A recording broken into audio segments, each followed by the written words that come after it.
Hi everyone, welcome back to my channel Chem Talks by Pooja Malik. In today's video, we are going to discuss about the group 15 elements of the P block.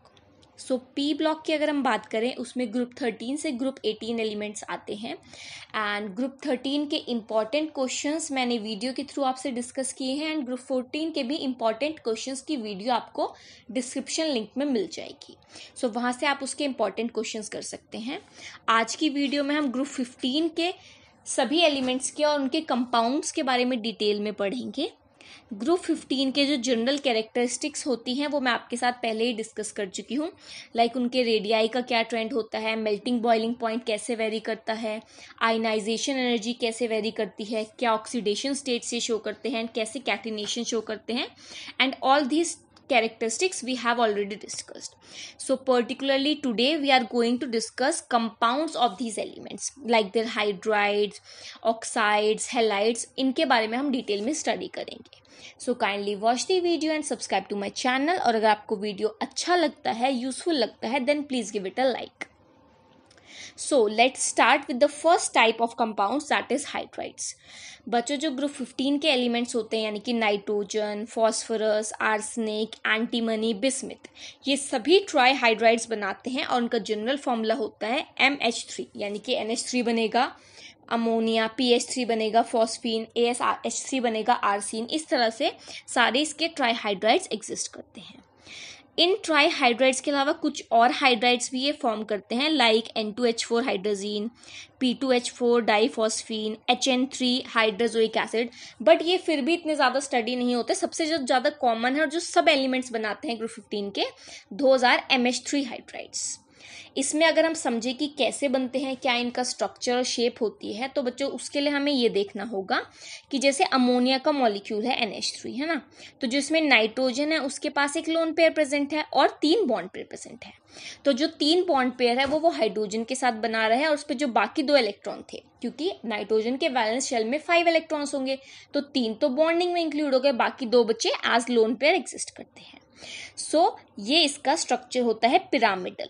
And जो इसमें hybridisation होती है that is sp3 because 3 bond pairs plus 1 lone pair gives 4 यानी कि sp3 hybridisation. अब अगर हम इसके बॉन्ड एंगल्स की बात करें बच्चों, तो जो हमारा नॉर्मल किसी भी sp3 हाइब्रिडाइज्ड टेट्राहेड्रल मॉलिक्यूल में स्ट्रक्चर होता है उसमें बॉन्ड एंगल होता है 109 डिग्री, ठीक है, जिसको टेट्राहेड्रल एंगल भी बोलते हैं हम।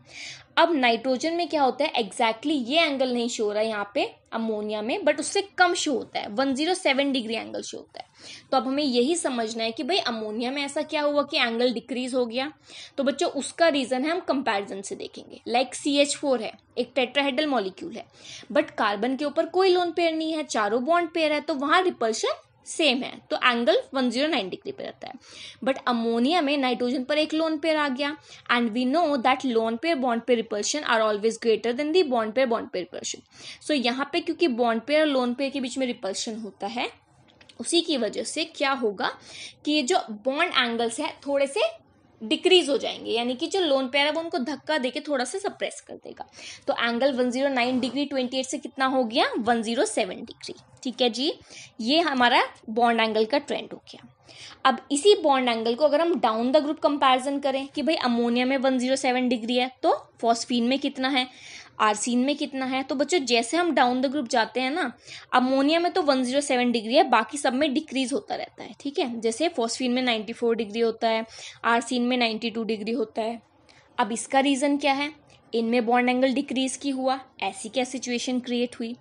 तो बच्चों देखो, जैसे जैसे हम नाइट्रोजन से फॉस्फोरस की तरफ बढ़ रहे हैं, फिर नीचे जा रहे हैं आर्सेनिक, एंटीमनी, बिस्मिथ तक, तो नीचे जाते जाते क्या हो रहा है देखो, अब जो इलेक्ट्रोनेगेटिविटी है वो नाइट्रोजन की ज्यादा है सबसे, तो जो बॉन्ड पेयर्स हैं वो हाइड्रोजन की तरफ कम और नाइट्रोजन की तरफ ज्यादा प्रेजेंट होंगे, सेंटर में तो प्रेजेंट नहीं होंगे। जब हम फॉस्फोरस पे आएंगे, नाइट्रोजन से थोड़ी कम इलेक्ट्रोनेगेटिविटी है तो बॉन्ड थोड़ा सा हाइड्रोजन की तरफ शिफ्ट हो जाएंगे। एंड बिस्मिथ तक आते आते मोस्टली वो सेंटर या सेंटर से हाइड्रोजन की तरफ ज्यादा शिफ्टेड होंगे क्योंकि इलेक्ट्रोनेगेटिविटी डिक्रीज होती जा रही है। सो यही रीजन है कि देखो अमोनिया में जो इलेक्ट्रॉन पेयर्स हैं वो नाइट्रोजन की तरफ ज्यादा हैं, तो वो एक दूसरे को रिपल्शन कर रहे हैं। बॉन्ड पेयर रिपल्शन की वजह से वो एंगल 107 डिग्री पे रुक जाता है। बट फॉस्फीन की अगर हम बात करें तो वहाँ पे जो बॉन्ड पेयर्स हैं वो बिल्कुल फॉस्फोरस पे प्रेजेंट नहीं है, हाइड्रोजन तक जा रहे हैं, यानी कि वहाँ पे रिपल्शन क्या हो गया है, आपस में कम हो गया है, ठीक है। तो बॉन्ड और पास आ सकते हैं, यानी कि उन्हें 107 डिग्री तक पे रहने की जरूरत नहीं, वो और भी पास आ सकते हैं, इसलिए उसमें एंगल 94 डिग्री तक भी रिड्यूस हो पाता है। इसी तरह से बिस्मिथ तक जाते जाते BiH3 में जो एंगल है वो 90 डिग्री तक रिड्यूस हो सकता है। So this was the trend of structure and bond angle. अगर हम इनके नेचर की बात करें तो जो ग्रुप 15 के हाइड्राइड्स होते हैं वो बेसिक स्ट्रेंथ शो करते हैं। रीजन ऑब्वियस है कि उनके पास लोन पेयर प्रेजेंट है, तो वो लोन पेयर अपना किसी इलेक्ट्रॉन डेफिशिएंट कंपाउंड को दे देंगे जो कि लुईस एसिड होगा, और क्या करेंगे, लुईस बेस की तरह बिहेव करेंगे। अगर हम ट्रेंड की बात करें तो down the group basic character decrease होता है, NH3 बेसिक होता है, PH3 वीकली बेसिक होता है, और बाकी तीनों ही वीकली, वेरी वीकली बेसिक होते हैं, यानी कि ASH3, SBH3 एंड BiH3। ये इनके बेसिक स्ट्रेंथ का ट्रेंड हो गया। अगर हम इनकी थर्मल स्टेबिलिटी की बात करें बच्चों, तो जो ग्रुप 15 के एलिमेंट्स होते हैं उसमें जैसे जैसे हम डाउन द ग्रुप जाते हैं थर्मल स्टेबिलिटी डिक्रीज होती है। उसका रीजन क्या है, जैसे जैसे हम नीचे जा रहे हैं, देखो जो बॉन्ड हो रहा है ना वो नाइट्रोजन और हाइड्रोजन के बीच में हो रहा है NH3 में, तो ओवरलैप फिर भी हो पा रहा है। PH3 में जा रहे हैं, फॉस्फोरस का साइज तो बहुत बड़ा हो गया, हाइड्रोजन तो अभी भी छोटा सा ही है, तो ओवरलैपिंग बॉन्ड फॉर्मेशन मुश्किल हो गया। और बिस्मिथ तक जाते जाते तो कैसे ही बॉन्ड स्टेबल होगा, बिस्मिथ का साइज कितना बड़ा है, हाइड्रोजन कितना छोटा है, तो उनके बीच में तो इफेक्टिव ओवरलैपिंग हो ही नहीं सकती। तो यही रीजन है कि जैसे जैसे हम डाउन द ग्रुप जाते हैं तो इन हाइड्राइड्स की थर्मल स्टेबिलिटी डिक्रीज होती है। एंड इसकी अगर हम थर्ड प्रॉपर्टी की बात करें, रिड्यूसिंग कैरेक्टर, तो रिड्यूसिंग कैरेक्टर का ट्रेंड थर्मल स्टेबिलिटी के बिल्कुल ऑपोजिट होता है। जितना ज़्यादा हमारा स्टेबल हाइड्राइड होगा उतनी कम उसका रिड्यूसिंग कैरेक्टर होगा, और जितना अनस्टेबल होगा लाइक BiH3 उतना ही उसका रिड्यूसिंग कैरेक्टर मैक्सिमम होगा। So this was all about the hydrides of group 15 elements. The second type of compound which we have to study related to group 15 elements is their oxides. अभी इनके oxides और oxo acids के बारे में आप और भी particular example भी डिटेल में पढ़ोगे, बट यहाँ पे अभी सिर्फ आपको समरी देखनी है। सो अगर हम oxides की बात करें तो ग्रुप 15 के जितने भी एलिमेंट्स हैं सभी ट्राईऑक्साइड्स या पेंटाऑक्साइड्स बनाते हैं।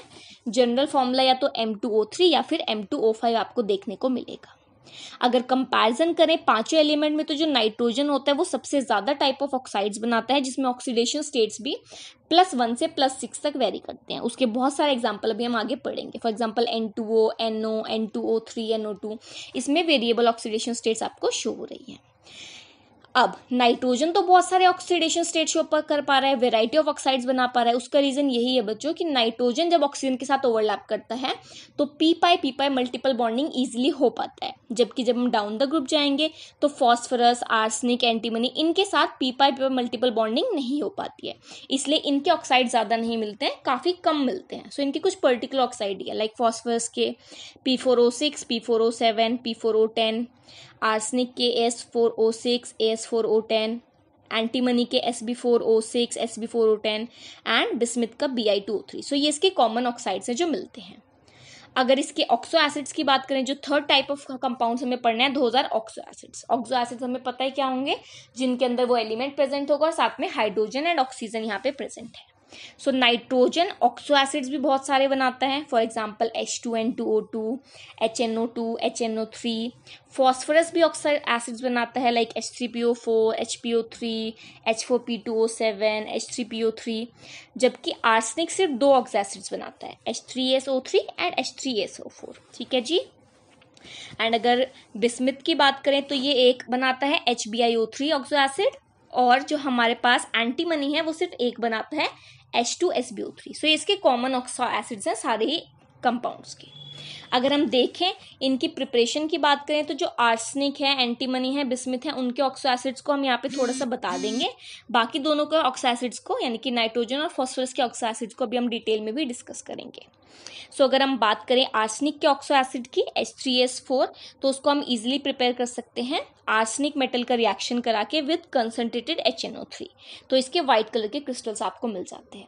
या फिर आप AS2O3 को ऑक्सीडाइज करा सकते हैं यूजिंग कंसंट्रेटेड HNO3, तो भी आपको ये वाला ऑक्सो एसिड मिल जाएगा। सिमिलरली अगर आपको एंटीमोनिक एसिड बनाना है H3SbO3, तो उसके लिए आप एंटीमनी मेटल का ऑक्सीडेशन कराते हो विद कंसंट्रेटेड HNO3। सो इस तरह से आप इनको प्रिपेयर भी कर सकते हो। The fourth type of compound which we have to discuss for group 15 element is their halides, यानी कि group 15 के halides, fluorine, chlorine, bromine, iodine, कौन कौन से halides इसके बनते हैं.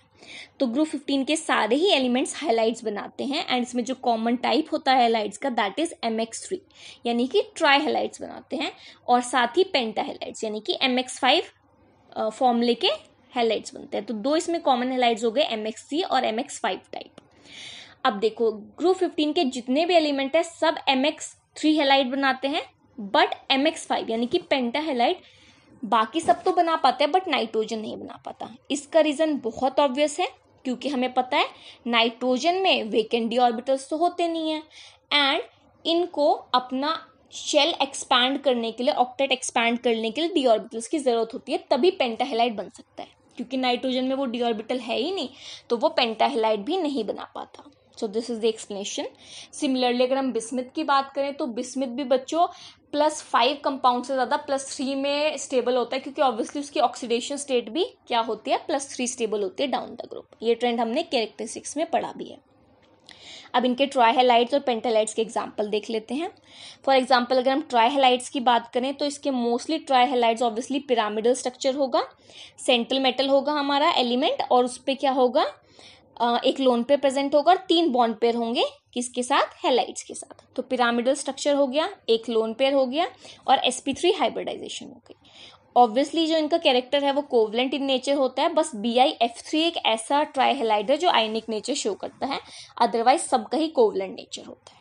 अगर इनकी प्रॉपर्टीज की बात करें तो जो ट्राइहेलाइड्स होते हैं उनको हम इजीली हाइड्रोलाइज कर सकते हैं वाटर के साथ, बस जो हम हेलाइड लेंगे उसके हिसाब से प्रोडक्ट बन जाएगा. फॉर एग्जाम्पल अगर मैं NCl3 लेंगी और उसका हाइड्रोलाइसिस करूंगी तो प्रोडक्ट बनता है ammonia plus hypochlorous acid. Similarly अगर मैं यहाँ पे PCl3 ले लेती हूँ और उसका हाइड्रोलाइसिस कराती हूँ तो प्रोडक्ट बनता है फॉस्फोरस एसिड प्लस HCl. ठीक है. अब अगर हम बात करें एंटीमनी और बिस्मिथ ट्राइक्लोराइड की तो उनमें भी अलग प्रोडक्ट बनेंगे. फॉर एग्जांपल अगर मैं एंटीमनी ले रही हूँ यानी कि SbCl3 ले रही हूँ तो उसमें वाटर का जब रिएक्शन करा रहे हैं, हाइड्रोलिसिस करा रहे हैं, तो क्या बनता है SbOCl यानी कि एंटीमनी ऑक्सीक्लोराइड प्लस HCl. तो जो आप हेलाइड का हाइड्रोलाइसिस करोगे उसी के अकॉर्डिंग उसका कॉरेस्पॉन्डिंग प्रोडक्ट आपको मिल जाएगा. ठीक है जी. चलो अगर और इसकी प्रॉपर्टीज की बात करें तो जितने भी ट्राइहेलाइड्स है उसमें जो सबसे इंपॉर्टेंट ट्राइहेलाइड होता है दैट इज PCl3. ठीक है, यानी कि फॉस्फोरस ट्राइक्लोराइड. इसकी रिएक्शंस देखते हैं. जो फॉस्फोरस ट्राइक्लोराइड होता है वो रिएक्ट करता है क्लोरीन के साथ और बना लेता है पेंटाक्लोराइड. अगर इसका हम ऑक्सीजन के साथ रिएक्शन कराएं तो ये बनाता है POCl3 एंड ये कुछ सब्स्टिट्यूशन रिएक्शन में भी पार्टिसिपेट करता है. ठीक है जी. जैसे अगर आप PCl3 को अल्कोहल के साथ रिएक्शन कराओगे तो POR3 बनाएगा, इसी का अगर आप अमीन के साथ रिएक्शन कराओगे तो PNR23 बनाएगा. तो इसके काफ़ी सारे एप्लीकेशंस है केमिकल रिएक्शंस में. Now moving on to the pentahalides. अगर पेंटाहेलाइड्स की बात करें बच्चों तो यहाँ पे जो फॉस्फोरस होता है वो sp3 डिहाइब्रिडाइजेशन करता है ना, क्योंकि अभी हमने बोला कि ये कब होगा, जब वो अपना क्या बोलते हैं ऑर्बिटल या ऑक्टेट एक्सपैंड कर पाएंगे. ठीक है, जब वो ऑक्टेट एक्सपैंड कर सकते हैं तो उसमें डी ऑर्बिटल्स तो ऑब्वियसली इन्वॉल्व होंगे ही. सो यहाँ पर जो हाइब्रिडाइजेशन होती है दैट इज sp3 डिहाइब्रिडाइजेशन, और जो शेप होती है that is trigonal bipyramidal geometry. अब अगर हम पेंटाहेलाइड्स की बात करें तो ये थर्मली लेस स्टेबल होते हैं ट्राइहेलाइड्स के कंपैरिजन में, यानी कि इजीली डिसोसिएट हो जाते हैं. इनमें सबसे इम्पॉर्टेंट जो हमारे पास पेंटाहेलाइड है दैट इज PCl5. ठीक है, अगर PCl5 को हम हीट कर दें तो ये फर्दर वापस PCl3 में और क्लोरीन में डिसोसिएट हो जाता है. अगर वाटर से रिएक्शन की बात करें तो जब हम इसका रिएक्शन कराते हैं वाटर के साथ तो हाइड्रोलाइसिस होता है और ये POCl3 बना लेता है. ठीक है जी. अगर इसी में हम एक्सेस वाटर ले ले तो ये H3PO4 यानी कि फॉस्फोरिक एसिड भी बना सकता है. तो इसमें हमें अमाउंट ऑफ वाटर ध्यान रखना है कि हम कितना लेते हैं. नाउ ये हमने कुछ पेंटाहेलाइड्स डिस्कस किए. जो सबसे इंपॉर्टेंट है PCl5 उसके बारे में पढ़ा, बट इसके अलावा और भी हेलाइड्स एग्जिस्ट करते हैं like N2F4, N2F2, NClF2. But ये मिक्स हेलाइड ज़्यादा स्टेबल नहीं होते तो इनको डिटेल में हम स्टडी नहीं करते हैं क्योंकि इनको आइसोलेट करना मुश्किल होता है. Now let's start the next topic, that is chemistry of some important compounds. यानी कि जो कंपाउंड्स हमने अभी ओवरऑल पढ़े उनमें से कुछ पर्टिकुलर इंपॉर्टेंट कंपाउंड्स के बारे में हम डिटेल में पढ़ेंगे. फर्स्ट टॉपिक इसमें है ऑक्साइड्स ऑफ नाइट्रोजन. जैसा कि अभी हमने पढ़ा कि जो नाइट्रोजन होता है वो अलग अलग ऑक्सीडेशन स्टेट में प्रेजेंट होता है ऑक्साइड्स में, ठीक है. +1 से +5 ऑक्सीडेशन स्टेट तक शो कर पाता है एंड इसी की वजह से उसके अलग अलग ऑक्साइड्स भी पॉसिबल हैं. तो इन्हीं ऑक्साइड्स के एग्जाम्पल को हमें पढ़ना है. जैसे +1 ऑक्सीडेशन स्टेट में N2O होता है, +2 ऑक्सीडेशन स्टेट में NO होता है, +3 ऑक्सीडेशन स्टेट में N2O3 कंपाउंड एग्जिस्ट करता है. तो ऐसे +1 से +5 तक सब में ही कंपाउंड्स इसके होते हैं. सो फर्स्ट कंपाउंड जो हम पढ़ेंगे that is die nitrogen monoxide, या फिर इसको हम नाइट्रस ऑक्साइड भी बोलते हैं. It's formula is N2O and इसमें जो नाइट्रोजन की ऑक्सीडेशन स्टेट होती है दैट इज +1. सो बच्चों ये एक लीनियर मॉलिक्यूल होता है, आइसो इलेक्ट्रॉनिक होता है कार्बन डाइऑक्साइड के साथ, ठीक है. अगर हम इसके स्ट्रक्चर की बात करें, लीनियर है वो कैसे पता लगा हमें, ऑब्वियसली स्पेक्ट्रोस्कोपिक और एक्सरे स्टडीज से. सो इसका स्ट्रक्चर में क्या होता है, जो नाइट्रोजन होता है वो ट्रिपल बॉन्ड से जुड़ा होता है. नाइट्रोजन पे प्लस चार्ज और ऑक्सीजन पे माइनस चार्ज. इसका रेजोनेटिंग स्ट्रक्चर क्या होगा, ऑब्वियसली जो ऑक्सीजन पे नेगेटिव चार्ज है वो अपने साइड वाले बॉन्ड में ट्रांसफर कर देगा, ठीक है, डबल बॉन्ड बन जाएगा. और जो नाइट्रोजन का ट्रिपल बॉन्ड था वो एक नाइट्रोजन पे ट्रांसफर होकर उस पर नेगेटिव चार्ज हो जाएगा. तो ये दो रेजोनेंस हाइब्रिड, इन दोनों रेजोनेंस स्ट्रक्चर्स का ही हाइब्रिड जो होता है वो N2O का एक्चुअल स्ट्रक्चर होता है, ठीक है जी.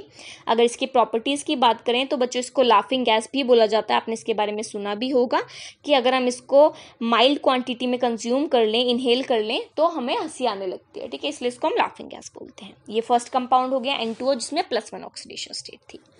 Second compound is nitrogen monoxide. इसको हम नाइट्रिक ऑक्साइड भी बोल सकते हैं, NO, ठीक है.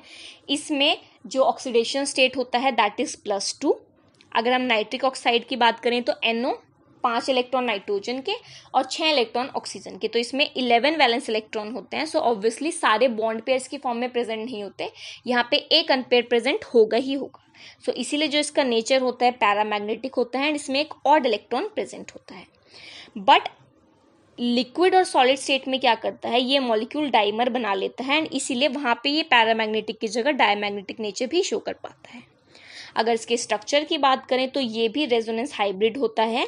जब इन 3 स्ट्रक्चर्स का, ठीक है, जब नाइट्रोजन पे एक इलेक्ट्रॉन प्रेजेंट है, बाकी ऑक्सीजन पे सारे बॉन्ड पे प्रेजेंट है, फिर ऑक्सीजन ने अपना एक इलेक्ट्रॉन दे दिया तो नाइट्रोजन पे नेगेटिव, ऑक्सीजन पे पॉजिटिव आ गया, फिर वापस ऑक्सीजन ने एक इलेक्ट्रॉन ले लिया तो ऑक्सीजन पे नेगेटिव, नाइट्रोजन पे पॉजिटिव आ गया. इस तरह से इसके रेजोनेंस हाइब्रिड एग्जिस्ट करते हैं, ठीक है जी.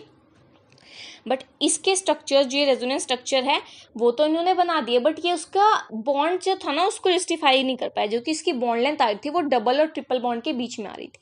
तो इसके लिए यही कंक्लूजन दिया गया कि भाई इसमें जो बॉन्ड ऑर्डर होता है ना वो 2.5 होता है. ये पॉलिंग ने पहली बार सजेस्ट किया था, but finally molecular orbital theory के थ्रू जब हमने NO का मॉलिक्यूलर ऑर्बिटल डायग्राम बनाया तो उससे ये प्रूव हो गया था कि हाँ इसमें जो बॉन्ड ऑर्डर होता है that is 2.5. Now third molecule dinitrogen trioxide that is N2O3. बच्चों इसमें जो ऑक्सीडेशन स्टेट होती है नाइट्रोजन की वो +3 होती है एंड इसका जो स्ट्रक्चर होता है वो प्लेनर होता है. अगर प्लेनर स्ट्रक्चर की हम बात कर रहे हैं तो यहाँ पे नाइट्रोजन के बीच में एक लॉन्ग वीक बॉन्ड होता है. आप इसका स्ट्रक्चर देख भी सकते हो कैसा होता है, ठीक है. So this is all about N2O3. Moving on to the next compound NO2 and N2O4. इनको हम साथ में क्यों पढ़ रहे हैं, क्योंकि दोनों में एक तो +4 ऑक्सीडेशन स्टेट शो होती है एंड दोनों को हम रिलेट भी कर सकते हैं, क्योंकि जो NO2 है वो क्या है, बेसिकली N2O4 के ब्रेक डाउन होने के बाद हमें मिल रहा है. दोनों ये इक्विलिब्रियम में एग्जिस्ट करते हैं अगर हम रूम टेम्परेचर की बात करें. सो N2O4 and NO2 exist at room temperature. जो N2O4 होता है दैट इज कलरलेस एंड जो NO2 होता है that is brown in colour.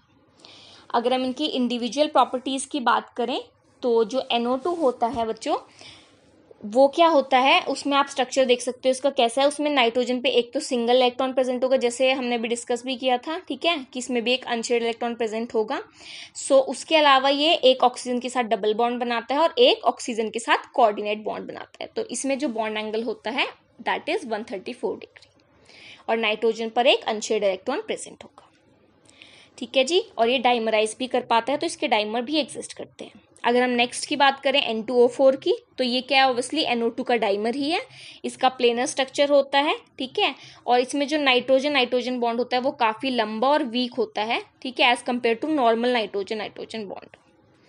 इसका रेजोनेंस हाइब्रिड भी आप देख सकते हो कि इसका स्ट्रक्चर किसके हाइब्रिड से बनता है।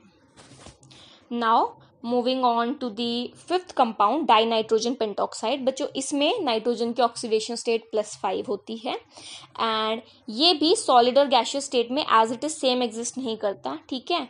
अगर हम सॉलिड स्टेट की बात करें तो ये NO2 + NO3- की फॉर्म में एग्जिस्ट करता है, आयनिक स्ट्रक्चर शो करता है, जबकि गैस फेज में N2O5 की तरह एग्जिस्ट करता है। इसका स्ट्रक्चर भी आप देख सकते हो कैसा होगा। इसी के साथ हमारे नाइट्रोजन के जितने भी ऑक्साइड्स थे उनकी स्टडी कंप्लीट होती है। अब हम देखते हैं फॉस्फोरस के ऑक्साइड्स। अगर फॉस्फोरस की बात करें तो इसके कॉमन 3 ऑक्साइड्स मिलते हैं। एक होता है फॉस्फोरस ट्राइऑक्साइड P4O6, एक phosphorus tetroxide P4O8 and the third one phosphorus pentoxide P4O10। अगर हम इनके बारे में डिटेल में स्टडी करें तो पहले देखते हैं P4O6 फॉस्फोरस ट्राइऑक्साइड। वैसे इसका जो ऑक्साइड होता है वो P2O3 फॉर्मूला होना चाहिए था, बट P4O6 में एग्जिस्ट करता है, क्योंकि जब इस पर एक्सपेरिमेंटल स्टडी की गई तो देखा गया कि ये डाइमर की फॉर्म में एग्जिस्ट करता है। इसीलिए P4O6 से हम इसको डिनोट करते हैं। इसमें जो ऑक्सीडेशन स्टेट है फॉस्फोरस की दैट इज +3। अगर प्रॉपर्टीज़ की बात करें बच्चों तो एक सॉफ्ट वाइट क्रिस्टलाइन सॉलिड होता है, ठीक है जी, और काफ़ी सारे ऑर्गेनिक सॉल्वेंट्स में सॉल्युबल भी होता है। अगर हम इसके रिएक्शंस की बात करें तो जब हम P4O6 को हीट करते हैं एट 210 डिग्री सेल्सियस तो ये डिकम्पोज होने के बाद फॉस्फोरस टेट्राऑक्साइड और साथ में रेड फॉस्फोरस बनाता है। अगर इसी का रिएक्शन हम कोल्ड वाटर के साथ करें तो रिएक्शन के बाद ये क्या बनाता है, H3PO3 that is phosphorous acid. Also अगर हम इसका रिएक्शन करा रहे हैं हॉट वाटर के साथ, यानी कि अभी हमने कोल्ड वाटर के साथ रिएक्शन किया तो फॉस्फोरस एसिड मिला, इसी का रिएक्शन जब हम हॉट वाटर के साथ करते हैं तो हमें मिलता है phosphoric acid that is H3PO4 and phosphine that is PH3। यहीं पे अगर हम इसका रिएक्शन ऑक्सीजन के साथ कराएं एट रूम टेम्परेचर तो हीट होने के बाद हमें मिलता है P4O10, ठीक है जी। ये इसके रिएक्शंस हो गए और कहाँ कहाँ ये पार्टिसिपेट कर सकते हैं। बच्चों अगर हम इसके स्ट्रक्चर की बात करें तो हमें पता है मॉलिक्यूलर फॉर्मूला तो इसका P4O6 है। अब इसमें क्या होता है, फॉस्फोरस पे हमें पता है कि 5 वैलेंस इलेक्ट्रॉन होते हैं। तो ये चारों ही फॉस्फोरस एटम कैसे एग्जिस्ट करते हैं, हर फॉस्फोरस एटम 3 तो अपने इलेक्ट्रॉन्स यूज करके 3 ऑक्सीजन के साथ बॉन्ड बना लेगा एंड जो उसके बाकी 2 इलेक्ट्रॉन है वो चारों फॉस्फोरस पे एज लोन पेयर एग्जिस्ट करेंगे। इसको आप स्ट्रक्चर में देख भी सकते हो। हर फॉस्फोरस, ये जो हमारा टेट्राहेड्रन है उसके कॉर्नर पे है चारों फॉस्फोरस और जो उनके एजेस हैं उस पर हमारे 6 ऑक्सीजन लाई कर रहे हैं। आप देख सकते हो हर फॉस्फोरस 3 ऑक्सीजन एटम से फर्दर कोवेलेंटली बॉन्डेड है, जबकि हर ऑक्सीजन एटम 2 फॉस्फोरस से जुड़ा हुआ है। तो इस तरह से आप इसके स्ट्रक्चर को भी एग्जाम में बता सकते हो। The second oxide of phosphorus is phosphorus tetroxide that is P4O8। अगर इसके स्ट्रक्चर की बात करें तो बिल्कुल सेम स्ट्रक्चर होता है P4O6 का, बट इसमें 2 ऑक्सीजन और ऐड हो रहे हैं। तो वो कैसे ऐड होते हैं, जब फॉस्फोरस 4 में से 2 फॉस्फोरस अपने लोन पेयर्स को किसी ऑक्सीजन एटम को डोनेट करके उनसे कोऑर्डिनेट बॉन्ड बना लेते हैं। तो 2 फॉस्फोरस के साथ 2 और ऑक्सीजन के कोऑर्डिनेट बॉन्ड बन गए तो फॉर्मूला हो गया P4O8 और इसका स्ट्रक्चर भी ऐसे बन जाएगा। अगर प्रॉपर्टीज की बात करें तो इसमें हमें पता ही है +4 ऑक्सीडेशन स्टेट होगा। ये एक कलरलेस सॉलिड होता है। ये भी जब वाटर के साथ रिएक्शन करता है तो H3PO3 बनाता है और साथ में फॉस्फोरिक एसिड भी सेम रिएक्शन में बनाता है, इसलिए इसको हम मिक्स एनहाइड्राइड भी बोलते हैं, ठीक है। Now last type of oxide of phosphorus is phosphorus pentaoxide that is P4O10। बच्चों इसका भी मॉलिक्यूलर फॉर्मूला वैसे ओरिजिनली P2O5 होता है, बट जब हमने देखा कंपाउंड बन क्या रहा था P4O10 तो हमें समझ में आया कि ये भी डाइबन की फॉर्म में एग्जिस्ट करता है। अगर इसकी प्रॉपर्टीज की बात करें तो ये भी वाइट कलर का सॉलिड होता है एंड रिएक्शन देखें तो ये भी कोल्ड वाटर के साथ और हॉट वाटर के साथ रिएक्शन करता है। जब ये कोल्ड वाटर के साथ रिएक्शन करता है तो HPO3 यानी कि मेटाफॉस्फोरिक एसिड बनाता है और जब हॉट वाटर के साथ रिएक्शन करता है तो H3PO4 यानी कि ऑर्थोफॉस्फोरिक एसिड बनाता है।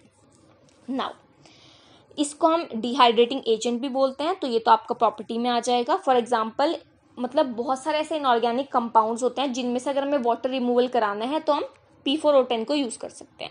फॉर एग्जांपल सल्फ्यूरिक एसिड में से हमें वाटर निकालना है तो हम P4O10 उसके साथ मिक्स कर देंगे और बच क्या जाएगा सिर्फ SO3, वाटर रिमूव हो जाएगा। ऐसे ही HNO3 में से अगर हमें P4O10 के साथ रिएक्शन कराया तो वाटर मॉलिक्यूल निकल जाता है और क्या बच जाता है N2O5, ठीक है, डाइमर बन के।